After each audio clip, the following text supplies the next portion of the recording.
जय गुरुदेव, जय गायत्री माता। भगवान सदैव हमारी प्रार्थना सुनते हैं।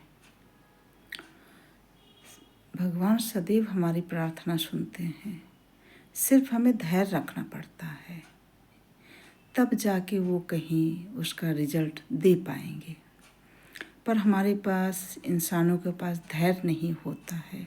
उनको ऐसा लगता है कि जल्दी से हमने प्रार्थना की, हमारे ऊपर संकट है और जल्दी से सुन ले भगवान प्रार्थना।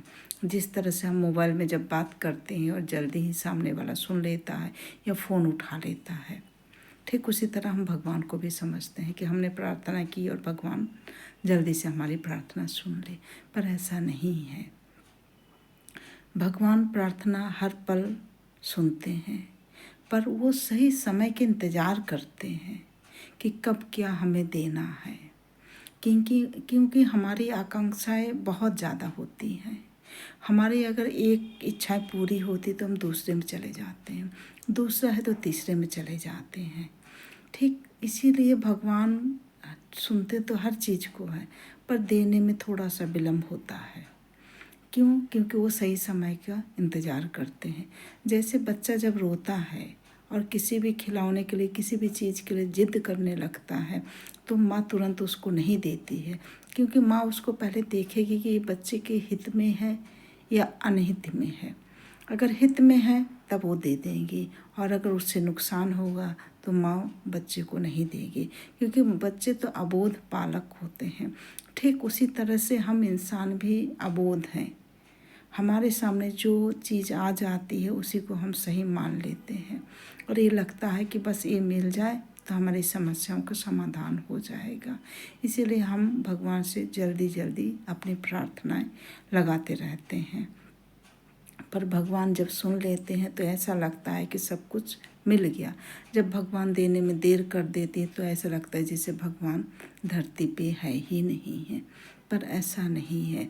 हमारा विश्वास होता है कि है, हमारा ही विश्वास होता है कि नहीं है, पर भगवान है, ये सत्य है, ये आप भी जानते हैं।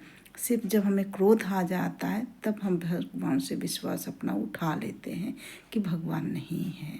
पर भगवान हर पल हर घड़ी हमें देख रहे हैं।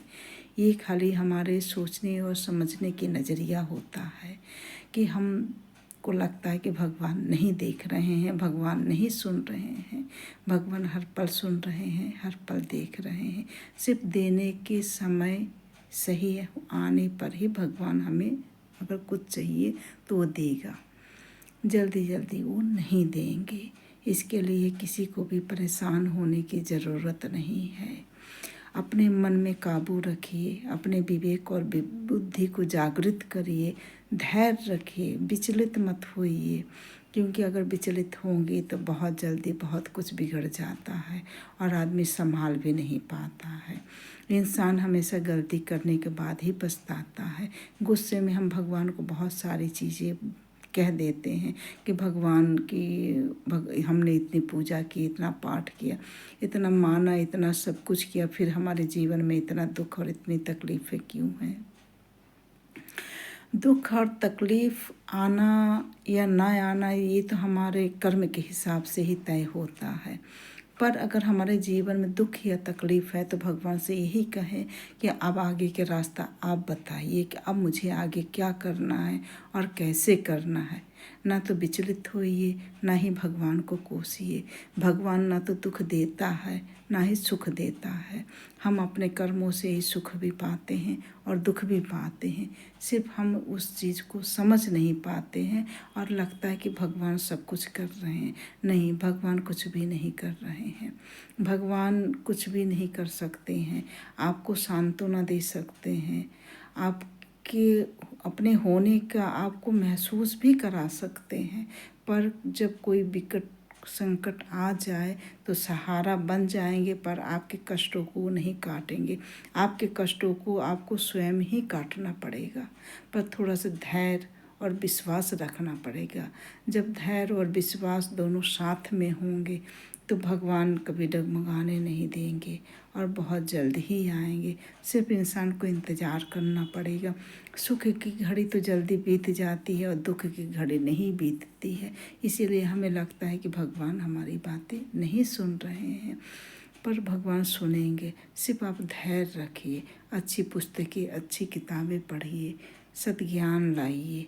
सत्संग से सत्ज्ञान मिलेगा, जिससे आपकी विवेक और बुद्धि जागृत होगी।